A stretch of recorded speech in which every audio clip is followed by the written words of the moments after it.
es lunes 8 de abril. Lección número 2. ¿Amor o egoísmo? Esa es la cuestión para memorizar. No temas porque estoy contigo. No desmayes porque soy tu Dios que te esfuerzo. Siempre te ayudaré. Siempre te sustentaré con la diestra de mi justicia. Isaías 51, 10. Bendito Dios y Padre, ven a bendecirnos para que tu amor nos construya y nos haga diferentes, porque en tu nombre te lo pedimos. Amén. Para hoy lunes 8 de abril, cristianos salvaguardados providencialmente.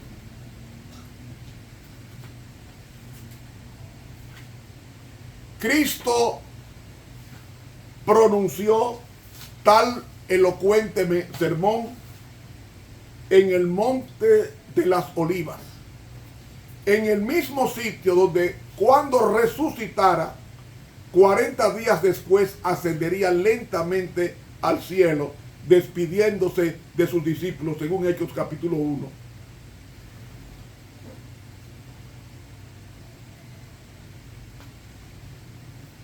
Dos días antes de la Pascua, cuando Cristo se había despedido ya realmente del templo por última vez, Él pronunció las palabras: no será dejada piedra sobre piedra que no sea destruida. Hermanos, durante 46 años, el templo de Herodes fue terminado. Enormes bloques de mármol fueron traídos de Roma.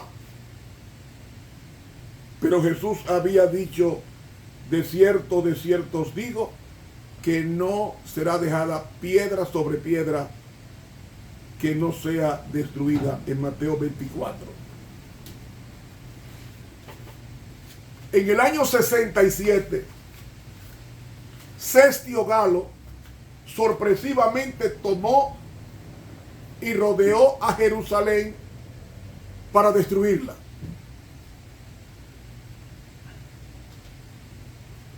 Pero una rebelión en otra nación impidió que Cestio Galo tomara a Jerusalén. Pero esa fue la oportunidad de los cristianos que estaban en Jerusalén para escapar a los montes. Ese fue, de repente, él disolvió el sitio, se fueron y ahí aprovecharon los cristianos que estaban en Jerusalén y en Judea y escaparon a una ciudad cercana llamada Pella o Pela, que estaba a 30 kilómetros de distancia. Cuando en el año 70, o sea, 3 años y medio después, porque fue en el año 67, bueno, 68-1, 69-2, 73, ahí vino Tito, hijo de Vespasiano, y rodea a Jerusalén en el tiempo de la Pascua. Había millones de judíos que habían asistido a una de las 3 fiestas anuales obligatorias: la fiesta de los ázimos y la fiesta de la Pascua. La Pascua fue el Viernes Santo, 14. Hermanos, y Jesús salió del templo el martes 11. Pues cuando los discípulos vieron la señal, ellos escaparon a la ciudad de Pella, y dice la sierva de Dios que ningún cristiano murió en el cerco a los romanos, el cerco de los romanos a Jerusalén. Y no solamente eso, años antes aparecieron señales en los cielos de que algo grande iba a pasar en Jerusalén. Porque a medianoche una luz sobrenatural brillaba sobre el altar. Y cuando el sol se estaba poniendo, había en unas nubes, unas carrozas de fuego de hombres de guerra que se reunían para una batalla. Y todos los judíos veían esto con sorpresa. Es más, los mismos sacerdotes que ministraban en el santuario de noche salían aterrorizados porque oían una voz hablar: salgan de aquí, salgan de aquí. La puerta oriental de la ciudad, que era difícil de cerrar por 20 hombres, dice la historia que a medianoche se abrió de una forma misteriosa y aún los judíos endurecidos no entendieron el mensaje de Dios. Es más, durante 7 años hubo un hombre que recorrió continuamente las calles de Jerusalén anunciando las calamidades que iba a pasar en esa ciudad. Y de día y de noche anunciaba: voz de oriente, voz de occidente, voz a los 4 vientos, voz contra Jerusalén y contra el templo, voz contra el esposo y la esposa, voz contra todo el pueblo. Esto estaba repitiéndose y repitiéndose este hombre. ¿Qué hicieron con él? Lo encarcelaron, lo azotaron. Sin embargo, el hombre no se quejaba, guardaba silencio. Y cuando era insultado, él contestaba: ay de Jerusalén, ay de sus moradores. Mis hermanos, esos tristes presagios motivaron la muerte de este hombre en el sitio que él había predicho. Pero ni un solo cristiano murió en la destrucción de Jerusalén, porque después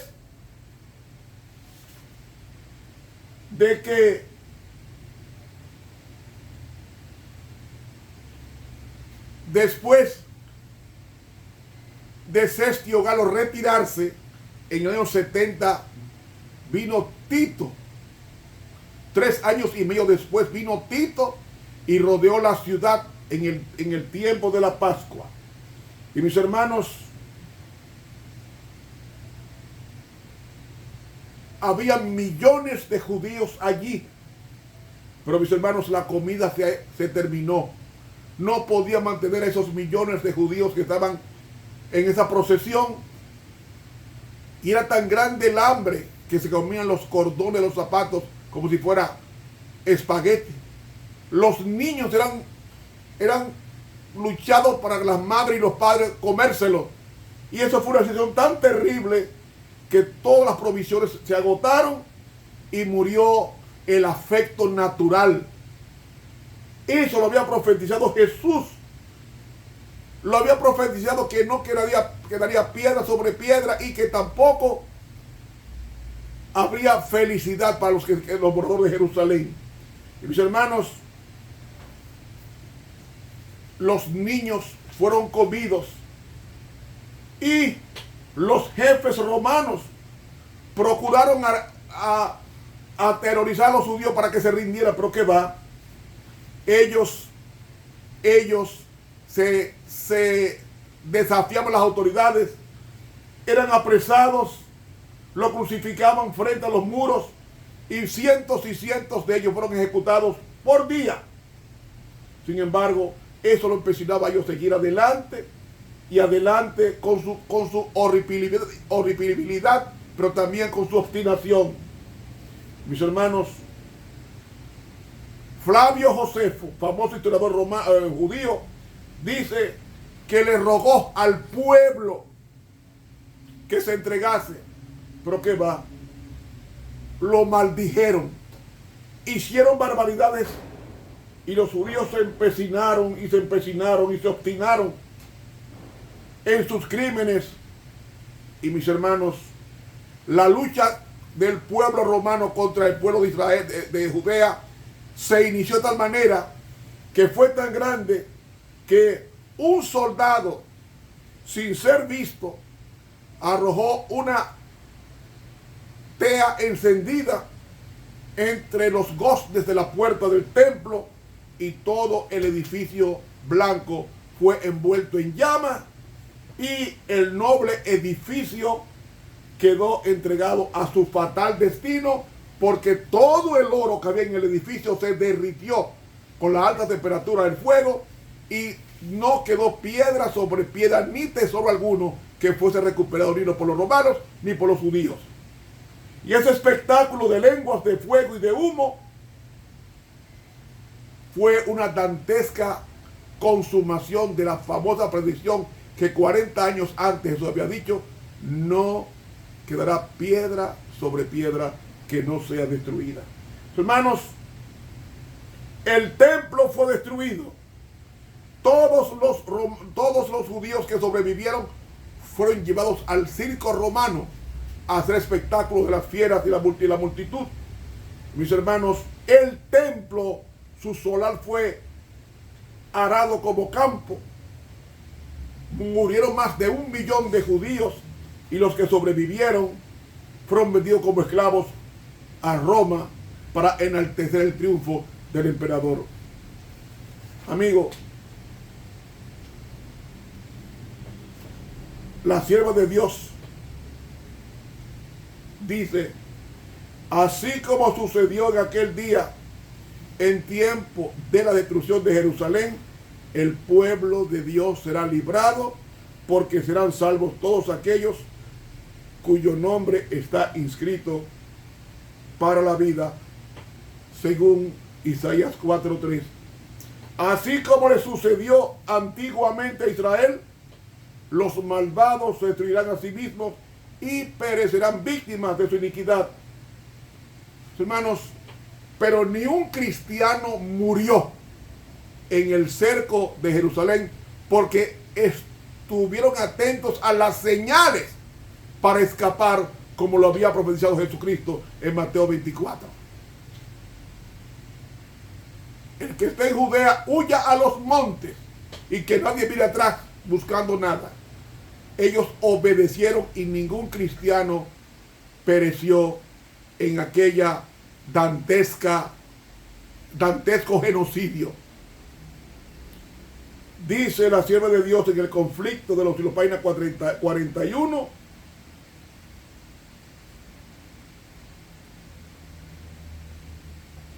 página 40, dice: la profecía del Salvador referente al juicio que iba a caer sobre Jerusalén va a tener otro cumplimiento, y la terrible desolación del primero no fue más que un pálido reflejo de lo que será el segundo. En lo que aconteció a la ciudad escogida, podemos ver anunciada la condenación de un mundo que rechazó la misericordia de Dios y pisoteó su ley. Lóbregos son los anales de la miseria humana que ha conocido la tierra a través de siglos de crímenes. La historia de lo pasado, la interminable serie de alborotos, conflictos y contiendas, ¿qué son y qué valen en comparación con los horrores de aquel día, cuando el Espíritu Santo se aparte del todo de los impíos y los deje abandonados a sus fieras pasiones y a merced de la saya satánica? Entonces el mundo verá, como nunca los vio, los resultados del gobierno de Satanás. Pero en aquel día, así como sucedió en el tiempo de la destrucción de Jerusalén, el pueblo de Dios será librado.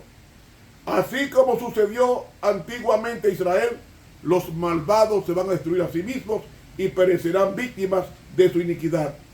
Entonces ella dice: deben guardarse los hombres de no menospreciar el aviso de Cristo respecto a su segunda venida, porque como anunció a los discípulos la destrucción de Jerusalén y les dio una señal para que cuando se acercara la ruina, así también previno al mundo del día de la destrucción final, y nos dio señales de la proximidad de esta, para que todos los que quieran puedan huir de la ira que vendrá. Cristo se entristece, llora, cuando un hermano sale del templo el sábado y se va a comer a un restaurante después del culto del mediodía. Cristo se entristece cuando ve a las hermanas que van a la iglesia al culto con vestidos insolentes, con sus ropas enjolladas, con su inconducta ante Dios, cual ramera ante el cielo. Cristo llora porque ama las almas, pero Dios no nos puede obligar a obedecerle. ¿Por qué? Porque es libre voluntad de la persona. Y nosotros no podemos jugar cuando descuidamos la salvación tan grande que Dios nos ha provisto. Ningún cristiano que obedeció la palabra se perdió en el sitio a Jerusalén.